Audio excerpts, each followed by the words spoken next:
Hello student, class 7 science का question paper है। तो 26-27 का ये क्वेश्चन पेपर है। तो आपके periodic test and mid term के लिए इंपॉर्टेंट है। अच्छी तरह से इसे प्रैक्टिस कर सकते हैं जिनके एग्जाम अभी नहीं हुए। तो चलिए स्टार्ट करते हैं इसके सॉल्यूशंस। ये इसका सेक्शन ही है। तो ऑब्जेक्टिव क्वेश्चंस है।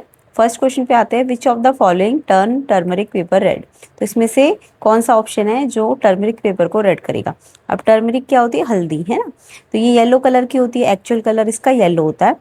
अब येलो से रेड होगी तो ये कैसे होगी? तो आपको पता है टर्मरिक नेचुरल इंडिकेटर है, इसके आपको कलर चेंजेस के बारे में पता होना चाहिए। तो देखो टर्मरिक क्या होती है, येलो कलर की होती है। अब अगर आप इसे बेस में डालोगे ना तो येलो से रेड हो जाती है, और अगर एसिड में डालोगे तो इसका कलर चेंज नहीं होगा, यानी येलो है तो येलो ही रहेगा। तो बेस में ये रेड कलर की हो जाती है येलो से।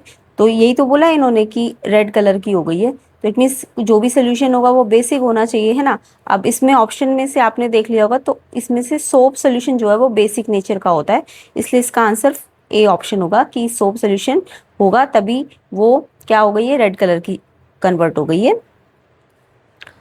तो यहाँ पे विनेगर, लेमन जूस, कर्ड, ये सब तो कैसे सोल्यूशन है? विनेगर भी एसिडिक होता है, लेमन जूस भी एसिडिक होता है, कर्ड भी एसिडिक होता है। तो जो सोप सोल्यूशन है वो बेसिक है, बेसिक है इसलिए वो रेड कलर की हुई है। तो आंसर ऑप्शन ए होगा। आई होप सबको समझ भी आ गया होगा और करेक्ट आंसर्स भी आपको पता होगा। नेक्स्ट क्वेश्चन पे आते हैं, क्वेश्चन नंबर 2 पे। In which case the lamp will not glow when the switch is close. इनमें से कौन सा केस है जिसमें लैम्प ग्लो नहीं करेगा अगर स्विच क्लोज है? तो यहाँ पे आपको देखो, ये जो होता है सेल होता है ना, और ये आपका ये बल्ब हो सकता है ना। तो यहाँ पे आपको पता है सेल में ये जो लॉन्ग वायर होती है ये पॉजिटिव होती है, और ये जो शॉर्ट होता है ये नेगेटिव होता है। तो जो करंट का डायरेक्शन ऑफ फ्लो होता है ना वो पॉजिटिव से चलता है। करंट पॉजिटिव से ऐसे चलेगा और ऐसे करके फिर वापस नेगेटिव पे आएगा। तो यानी कि यहाँ तो बल्ब फ्लो करे, करंट फ्लो करेगा, क्योंकि पॉजिटिव से देखो ऐसे जाके ऐसे, अगर ये स्विच ऑफ, स्विच क्या होगा, क्लोज होगा, है ना। तो यानी कि ये बल्ब ग्लो कर जाएगा। इसमें देखो ये पॉजिटिव है ना, तो ये वाला यहाँ से डायरेक्शन से ऐसे करके और फिर यहाँ से नेगेटिव पे आ जाएगा, यहाँ भी ग्लो हो जाएगा बल्ब। अब इसमें देखो यहाँ पे आपका बल्ब नहीं है, ये जो है ये एलईडी का सिंबल होता है, ठीक है। तो एलईडी में क्या होता है इसको आपको समझना पड़ेगा। तो देखिए एलईडी में ये जो आपका ट्रायंगल होता है ये पॉजिटिव टर्मिनल एक तरह से, और ये नेगेटिव है ना, ये लाइन की साइड। तो बल्ब एलईडी में जो करंट फ्लो करता है ना वो एक ही डायरेक्शन में करेगा। कैसे? ये जो एलईडी का पॉजिटिव है और ये नेगेटिव है, यानी कि ये जो इसका ये वाला वर्टेक्स है ना, यहाँ से ऐसे करंट फ्लो करेगा ऐसे करके।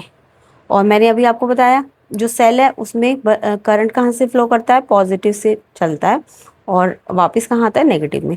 तो अब देखो आपका सी ऑप्शन में क्या है ना, कि इस सेल का पॉजिटिव इसके नेगेटिव के साथ कनेक्ट हो रखा है। तो यानी कि जब इसका पॉजिटिव इसके नेगेटिव से कनेक्ट है, तो देखो यहाँ तो करंट की डायरेक्शन ऐसी है बट यहाँ पे ऐसी है। तो इट मीन्स ये अगर करंट फ्लो किया तो यहाँ से तो ऐसे जाना चाहिए था ना, तो ये तो ऐसे दिखा रहा है। तो इट मीन्स इस वाले सी ऑप्शन में करंट फ्लो नहीं करेगा। और डी में करंट क्यों फ्लो करेगा?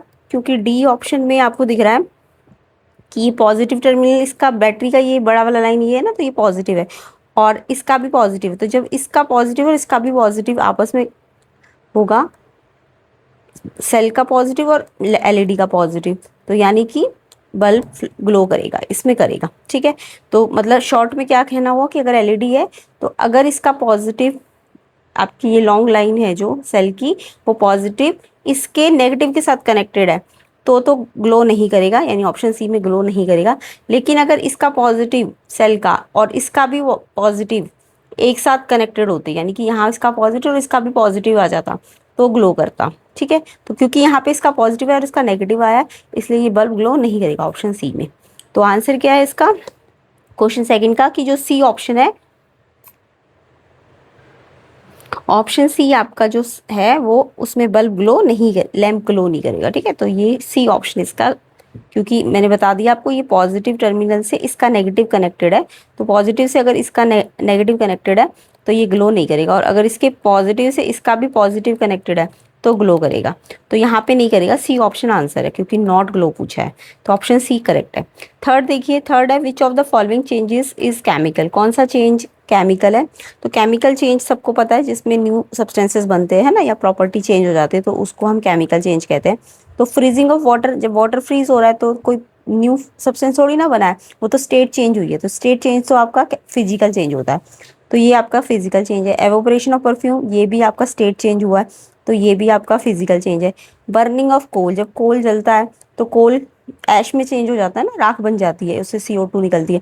तो यहाँ पे आपकी प्रॉपर्टी चेंज हुई है, इसलिए ये एक केमिकल चेंज है। ऑप्शन सी करेक्ट है इसका। बाकी मैक्स वेल्ट, अगर मेल्ट हुआ है वैक्स, तो ये भी आपका स्टेट चेंज हुआ है जस्ट, तो ये फिजिकल चेंज है। तो ऑप्शन सी इसका आंसर है थर्ड का। तो सी बर्निंग कोल ये केमिकल चेंज है, तो सी ऑप्शन करेक्ट है। नेक्स्ट क्वेश्चन नंबर 4 देखिए, which fibre is obtained from silk worm, कौन सा फाइबर है जो सिल्क वॉर्म से मिलता है। तो सिल्क वॉर्म से तो आपको सबको पता है ना, सिल्क बनता है, तो डी ऑप्शन करेक्ट आंसर है। Next fifth, which of the following metal is use to make cooking utensils, तो कौन सी मेटल है जो बर्तन मतलब कुकिंग यूटेंसिल्स, कुकिंग मतलब कुकिंग में यूज होती है ना, जो ऐसे कौन से किस चीज के बर्तन है जो कुकिंग में यूज होते हैं। तो एल्यूमिनियम तो आपने देखा होगा कुकिंग में यूज होता है, तो ये तो ठीक है। गोल्ड और सिल्वर भी कंडक्टर है हीट के, बट वो बहुत कॉस्टली है, इसलिए वो कुकिंग में यूज नहीं होते। वैसे हो सकते हैं क्योंकि वो भी हीट को पास कर सकते हैं, बट उसे नहीं किया जाता क्योंकि वो महंगे होते हैं। जिंक, जिंक रिएक्ट कर जाता है, इसलिए जिंक को भी हम यूटेंसिल्स में यूज नहीं करते कुकिंग पर्पस के लिए।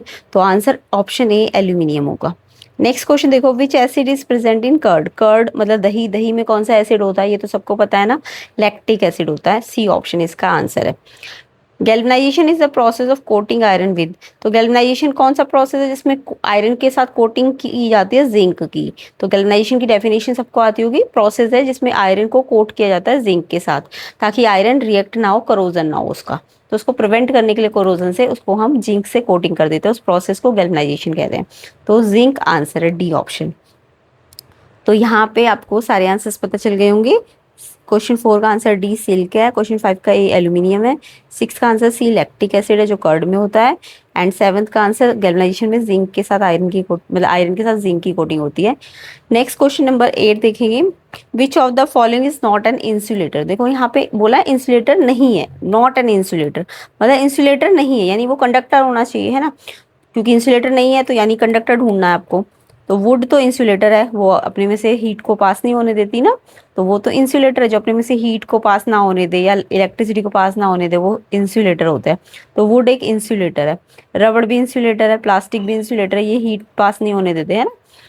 आयरन नेल जो होता है अपने में से हीट या हीट को पास होने देता है ना, तो आयरन नेल इंसुलेटर नहीं है, वो एक कंडक्टर है। तो इसमें यही तो पूछा है, नॉट एन इंसुलेटर, तो आंसर क्या है, D iron nail, D option इसका करेक्ट आंसर है। नेक्स्ट क्वेश्चन देखिए, विच of the following changes is reversible, इनमें से कौन सा चेंज है जो रिवर्सिबल है। रिवर्सिबल मतलब जो जो मतलब रिपीट हो, ठीक है। तो जितने भी फिजिकल चेंज, मोस्टली सारे नहीं, मोस्टली फिजिकल चेंज जो होते हैं रिवर्सिबल होते हैं, बट जो केमिकल चेंजेस होते हैं वो इरिवर्सिबल होते हैं, ठीक है। सारे फिजिकल नहीं, कुछ कुछ फिजिकल चेंज रिवर्सिबल है, बट जो केमिकल चेंजेस है वो इरिवर्सिबल है। तो यहाँ पे rusting of iron, rusting of iron क्या है, एक केमिकल चेंज है ना, तो ये तो आपका रिवर्सिबल नहीं हो सकता, केमिकल चेंज तो बिल्कुल भी रिवर्सिबल नहीं होते। बर्निंग ऑफ पेपर, बर्न हुआ, ये भी केमिकल चेंज है, तो ये भी रिवर्सिबल नहीं है। Dissolving sugar in water, water को में शुगर डिसॉल्व किया, तो ये फिजिकल चेंज है, और जब देखो शुगर डिसॉल्व हो जाती है तो वापस भी तो आप शुगर निकाल सकते हो ना, तो ये रिवर्सिबल है। ये दोनों ही बोला है, रिवर्सिबल पूछा है, तो ऑप्शन सी इसका आंसर है। डिजॉल्विंग शुगर इन वाटर ये एक रिवर्सिबल चेंज है। बाकी कुकिंग ऑफ फूड, तो ये तो फूड एक बार बन गया तो रिवर्स थोड़ी ना होगा, वापस थोड़ा ना मिलेगा, तो ये आपका केमिकल चेंज भी और रिवर्सिबल भी नहीं है। तो सी ऑप्शन आंसर है, dissolving of sugar in water. Next question देखो 10th, which of the following metal catches fire when it comes in contact with water. तो कौन सी मेटल है जो फायर कैच कर लेती है जैसे ही वो पानी के कांटेक्ट में आती है। तो यहाँ पे मेटल्स के नाम आपको पता होंगे, कॉपर, एल्यूमिनियम, जिंक, सोडियम, ये सब मेटल्स होती है, बट कौन सी मेटल है जो पानी के कांटेक्ट में आते ही फायर कैच करती है। तो जो सोडियम मेटल है ना, वो बहुत रिएक्टिव मेटल होती है, बहुत ज़्यादा रिएक्टिव मेटल होती है, और वो जैसे ही आप उसे एयर में रखते हो ना या पानी में रखते हो तो वो फायर कैच कर लेती है, क्योंकि वो बहुत रिएक्टिव मेटल है। इसलिए हम उसको ना स्टोर करके रखते हैं केरोसिन ऑयल में। क्यों रखते हैं केरोसिन ऑयल में स्टोर? क्योंकि वो बहुत रिएक्टिव है और फायर कैच कर सकती है। तो इसलिए आप कहाँ स्टोर करते हो इसको? आप इसको केरोसिन में स्टोर करते हो। तो ऑप्शन डी सोडियम है, ये क्या करती है? फायर कैच कर लेती है पानी में या एयर में। तो यहाँ पे क्वेश्चन नंबर 9 का answer C dissolving sugar in water, and 10th का आंसर डी सोडियम मेटल। ठीक है, अब नेक्स्ट सेक्शन बी पे आते हैं, शॉर्ट वेरी शॉर्ट आंसर्स। तो ये क्वेश्चन पेपर इंपॉर्टेंट है आपके जो PT1 जो पीरियडिक टेस्ट चल रहे हैं या यूनिट टेस्ट चल रहे हैं, या फिर अब जो आपके मिड टर्म स्टार्ट होने वाले न्यू सिलेबस के। तो आपको और भी क्वेश्चन पेपर्स मिलेंगे, प्लेलिस्ट चेक कर लेना, मैथ्स साइंस इन सब की प्लेलिस्ट बनी हुई है चैनल के अंदर, और प्लेलिस्ट चेक कर लेना, मोस्टली क्वेश्चन पेपर आपको मिल जाएंगे। एंड बुक्स के जो क्वेश्चंस है वो भी आपको मिलेंगे प्लेलिस्ट के अंदर, तो आप चेक कर सकते हैं। प्लेलिस्ट का लिंक मैं डिस्क्रिप्शन में डालूंगी। सेक्शन बी देखो, वेरी शॉर्ट आंसर्स है। 11th question, the extract of red rose turn the liquid X to green, what will be the nature of liquid X? B, what will happen when excess of amla juice added to liquid X? तो यहाँ पे क्या है, red rose एक indicator होता है, जैसे turmeric एक इंडिकेटर है जिससे पता चले कि एसिड है या बेस है, वैसे रेड रोज भी एक नेचुरल इंडिकेटर है, रेड कलर का होता है। ठीक है, और इसको हमने रेड कलर का है ये, और हमने इसको एक लिक्विड एक्स में डाला और वो ना रेड से ग्रीन कलर हो गया। तो इसमें भी आपको कलर चेंजेस पता होने चाहिए। जैसे टर्मरिक में मैंने बताया कि बेस में टर्मरिक येलो से रेड हो जाती है ना, ऐसे ही ये जो है रेड रोज रेड कलर का होता है, और अगर वो ग्रीन हो गया तो इट मीन्स लिक्विड एक्स एक बेस होना चाहिए। ठीक है, तो यहाँ पे जो आपका रेड रोज है वो बेस में कैसा कलर का हो जाएगा? ग्रीन। एक्चुअल रेड कलर है, रेड से ग्रीन हो जाएगा, और एसिड में वो चेंज नहीं होगा, रेड ही रहेगा। ठीक है, तो यानी कि अगर वो ग्रीन हुआ है तो यानी कि वो जो सब्सटेंस है लिक्विड एक्स है वो बेस होना चाहिए, यानी वो बेसिक नेचर का होना चाहिए। तो जो लिक्विड एक्स है वो बेसिक नेचर का होगा। नेक्स्ट इसमें इन्होंने बोला कि क्या होगा अगर आप ज्यादा आंवला जूस, एक्सेस आंवला जूस ऐड कर दोगे लिक्विड एक्स में। एक्सेस बोल दिया, अगर सिर्फ बोलते आंवला जूस ऐड कर दोगे तो हम लिखते कि अगर आंवला जूस मिक्स करेंगे तो न्यूट्रलाइज हो जाएगा बेस, जो लिक्विड एक्स है, बेस या लिक्विड एक्स है जो, वो क्या हो जाएगा? वो न्यूट्रलाइज हो जाएगा। ठीक है, क्योंकि एसिड, आंवला जूस कैसा होता है? वो एसिड होता है, तो एसिड का अगर बेस में मिक्स करोगे तो वो न्यूट्रलाइज कर देगा। ठीक है, लेकिन क्वेश्चन में बोला एक्सेस एसिड, अगर एक्सेस आपने आंवला जूस या एक्सेस एसिड ऐड किया तो क्या होगा? तो एक्सेस एसिड टर्न पहले तो न्यूट्रलाइज हो जाएगा और फिर सोल्यूशन बाद में एसिडिक हो जाएगा। ठीक है, तो एक्सेस बोल दिया इसलिए एसिडिक हो जाएगा। ठीक है, अगर एक्सेस नहीं बोलते तो जस्ट बोलते न्यूट्रलाइज हो जाएगा। क्लियर? नेक्स्ट क्वेश्चन नंबर 12 देखेंगे, विद्युत has made the circuit even after closing the circuit the lamp does not glow, what can be possible reason? list as many possible reason। तो जो विद्युत है उसने सर्किट बनाया और उसने सर्किट को क्लोज भी किया तब भी लैंप ग्लो नहीं कर रहा, तो क्या क्या रीजन हो सकते हैं लैंप ग्लो ना करने के? तो यहाँ पे वैसे तो बहुत सारे रीजंस है, बट मेन 2 रीजंस आप लिख सकते हो, क्योंकि ये 2 मार्क्स का है ना। एक तो क्या पता सर्किट को हमने कनेक्ट ना किया हो प्रॉपरली। ठीक है, जैसे अभी लास्ट उसमें मैंने एलईडी का केस बताया था कि एलईडी में पॉजिटिव, एलईडी का पॉजिटिव सेल के पॉजिटिव से कनेक्टेड ना हो, है ना, तो वो भी बल्ब ग्लो नहीं करता। तो सर्किट को हमने प्रॉपरली कनेक्ट नहीं किया होगा, या बल्ब ही फ्यूज होगा, या वायर लूज होगी, तो ये सब रीजंस हो सकते हैं। ठीक है, नेक्स्ट क्वेश्चन नंबर 13 देखिए, suppose the positive and negative symbol can not be read on a battery, suggest a method to identify the 2 terminals of this battery. तो वैसे तो बैटरी से पता लग जाता है कि कौन सा पॉजिटिव टर्मिनल है और कौन सा नेगेटिव। पॉजिटिव टर्मिनल मतलब जो लॉन्ग, जो उसका बैटरी का जो लॉन्ग लाइन होती है वो पॉजिटिव होती है, शॉर्ट लाइन जो होती है वो नेगेटिव होती है, मैंने अभी आपको बताया था। तो अगर बैटरी का पॉजिटिव नेगेटिव नहीं पता तो हमें कैसे पता चलेगा कि अगर पॉजिटिव नेगेटिव सिंबल ना दिखाया हो बैटरी में तो किस तरीके से आप टर्मिनल ऑफ बैटरी को आइडेंटिफाई कर पाओगे? तो इसके लिए एक आसान सा तरीका है एलईडी का। तो हमें क्या करना है, इस फर्स्ट स्टेप, हमें बैटरी को कनेक्ट कर देना है एक एलईडी से। अब एलईडी में मैंने अभी आपको बताया था कि एलईडी में ये जो आपका ट्राइंगल होता है और ये जो लाइन होती है, करंट जो होता है ना ऐसे चलता है, इस ये पॉजिटिव ये नेगेटिव, तो करंट ऐसे फ्लो करेगा। ये देखो ये वाला जो एरो है ना, इसके इसी की तरफ जाएगा करंट की डायरेक्शन। या फिर एलईडी में क्या होता है, एक लॉन्ग वायर होती है, एलईडी ऐसे करके शेप की बनी होती है, उसमें एक लॉन्ग वायर होती है, एक शॉर्ट वायर होती है। लॉन्ग वायर पॉजिटिव होती है, शॉर्ट वायर नेगेटिव होती है, ठीक है। इस टाइप की एलईडी होती है, तो उसमें लॉन्ग वायर पॉजिटिव होती है, ये नेगेटिव। तो जो लॉन्गर लेग होता है ना एलईडी का, वो पॉजिटिव टर्मिनल होता है, ये लॉन्गर लेग पॉजिटिव होता है, शॉर्टर लेग जो होता है वो नेगेटिव होता है। तो लॉन्गर लेग जो होता है एलईडी का पॉजिटिव टर्मिनल है, और शॉर्टर लेग एलईडी का नेगेटिव टर्मिनल है, ठीक है। अब बल्ब अगर ग्लो किया, बल्ब ग्लो कब करेगा, मैंने आपको बताया था कि जब एलईडी का पॉजिटिव बैटरी के पॉजिटिव के साथ कनेक्टेड होगा। कब बल्ब ग्लो करता है, जब एलईडी का पॉजिटिव यानी एलईडी का लॉन्ग लेग जो है पॉजिटिव होता है ना, वो अगर बल्ब अगर सेल के पॉजिटिव से कनेक्टेड है, यानी कि सेल का पॉजिटिव ये होता है ना और नेगेटिव ये होता है, तो अगर इसका पॉजिटिव इसके पॉजिटिव से कनेक्टेड है, लॉन्ग लाइन पॉजिटिव होती है, तो अगर ये पॉजिटिव पॉजिटिव से कनेक्टेड है, तो आप लिखोगे बल्ब अगर ग्लो कर रहा है, इफ बल्ब ग्लो, इसका मतलब जो बैटरी का टर्मिनल है वो कनेक्ट है लॉन्गर लेग से, और यानी कि वो पॉजिटिव होना चाहिए, और अदर जो उसका सेल का होगा वो नेगेटिव हो जाएगा। और अगर आपका एलईडी ग्लो नहीं कर रहा, इट मीन्स आपने कनेक्शन को रिवर्स करना है ताकि बल्ब ग्लो करे, है ना। उसका मतलब है अगर ग्लो नहीं कर रहा तो इसका मतलब जो एलईडी का लॉन्गर वायर है वो इसके नेगेटिव से जुड़ा होगा, सेल के, उल्टा लिख देना, ठीक है। तो कब ग्लो करेगा बल्ब, जब बैटरी का जो टर्मिनल है वो लॉन्गर लेग से कनेक्टेड होगा पॉजिटिव से। तो अगर वो बल्ब ग्लो कर रहा है तो यानी कि लॉन्गर लेग से कनेक्टेड है, यानी कि जो लॉन्गर लेग से कनेक्टेड वाला टर्मिनल है वो कैसा होना चाहिए, वो पॉजिटिव होना चाहिए। क्लियर, तो ऐसे करके आपको बताना है। नेक्स्ट क्वेश्चन देखिए 14, name two metals which are good conductor of heat, यानी कंडक्टर बताने हीट के कौन कौन सी मेटल्स है। तो ये तो सबको पता है, जो अपने में से हीट को पास होने देती है, लाइक कॉपर हो गया, एल्यूमिनियम हो गया, है ना, ये सब गुड कंडक्टर ऑफ हीट है। और भी मेटल्स है बहुत सारी, सिल्वर, ये सब गुड कंडक्टर ऑफ हीट होती है। Draw the symbol of an electric cell and electric bulb.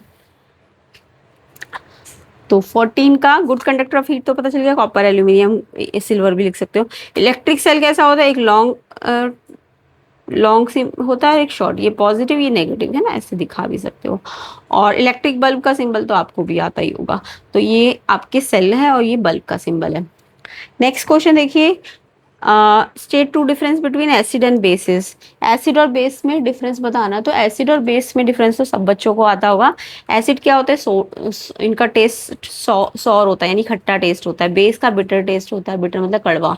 And acid क्या करते हैं, देखो एसिड में डी है ना, तो रेड लास्ट में आएगा एसिड, यानी ये ब्लू को रेड में कन्वर्ट करते हैं। और बेस में बी है तो ये ब्लू लिटमस बेस है ना, तो बी बाद में आना चाहिए, तो ये रेड लिटमस को ब्लू में याद करते हैं। याद करने का क्या तरीका, एसिड है तो एसिड में डी डी है ना, तो रेड लास्ट में आएगा, तो ब्लू को रेड में कन्वर्ट करते हैं। और बेस में बी है तो बी लास्ट में आएगा ब्लू, तो रेड को ब्लू में कन्वर्ट करते हैं। इसके एग्जाम्पल लिख सकते हो, लेमन, हाइड्रोक्लोरिक एसिड, कर्ड, ये सब इसके एग्जाम्पल है एसिड के। एंड सोप, बेकिंग सोडा, ये सब बेस के एग्जाम्पल्स होते हैं।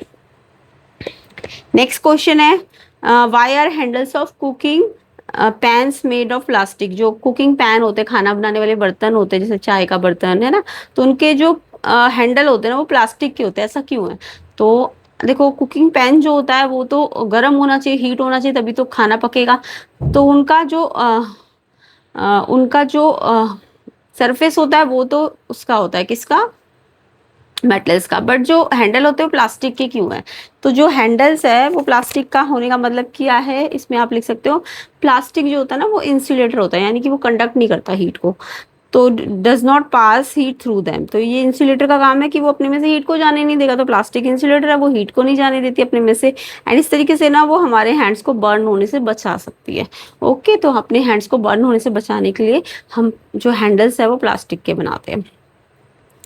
नेक्स्ट क्वेश्चन है, ट्रू फॉल्स है ये आपके, रीजंस भी बताना अगर फॉल्स है तो। First, aluminium and copper examples है नॉन मेटल्स के। नो, एल्यूमिनियम कॉपर तो मेटल्स होती है, तो ये नॉन मेटल तो नहीं है, गलत है ये। Use for making utensils and statues, ये ठीक लिखा है बट ये गलत है, मेटल्स होती है, ये नॉन मेटल लिखा है तो गलत है ये।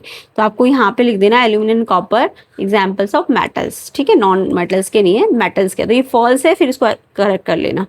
Metals form oxide when combined with oxygen the solution of which turn blue into red.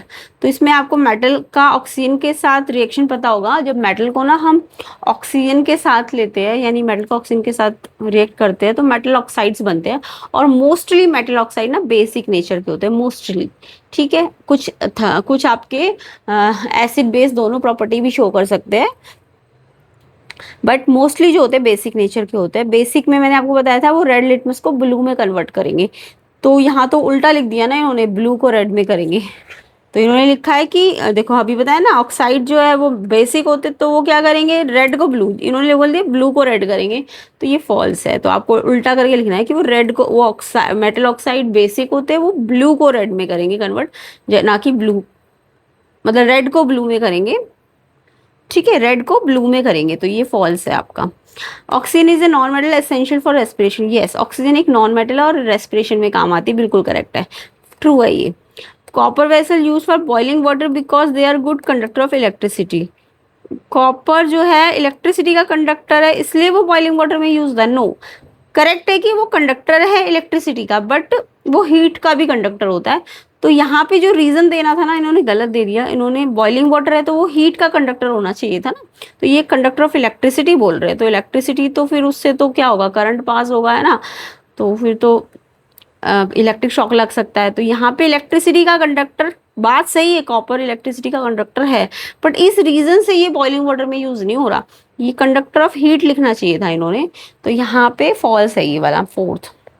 तो सेकंड आपका फॉल्स है, थर्ड भी ट्रू है, और फोर्थ आपका फॉल्स है, क्योंकि वहां पे इलेक्ट्रिसिटी का कंडक्टर की जगह आपको लिखना है कंडक्टर ऑफ हीट, जिस रीजन से उसे बॉइलिंग वाटर में यूज किया जाता है, ठीक है। तो यहाँ फॉल्स है ये।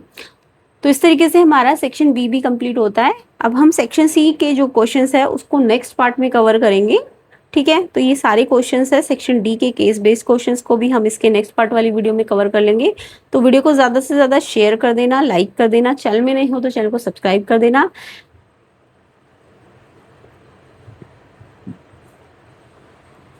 एंड इसका जो सेकंड पार्ट बनेगा उसका प्लेलिस्ट का लिंक आपको, उसका लिंक डिस्क्रिप्शन में मिल जाएगा, तो चेक कर लेना। एंड और भी वीडियोस एसएसटी मैथ्स की वीडियोस के लिंक भी आपको डिस्क्रिप्शन में मिलेंगे, प्लेलिस्ट के लिंक, तो आप चेक कर लेना प्लेलिस्ट सेक्शन में जाके। एंड अच्छी तरह से इसे प्रैक्टिस कर लेना, मिड टर्म के लिए भी ये उतना ही इंपॉर्टेंट है, तो बिल्कुल आप इसे प्रैक्टिस कर सकते हैं। एंड वीडियो को लाइक कर देना, शेयर कर देना, एंड चैनल में नए हो तो चैनल को सब्सक्राइब भी कर देना।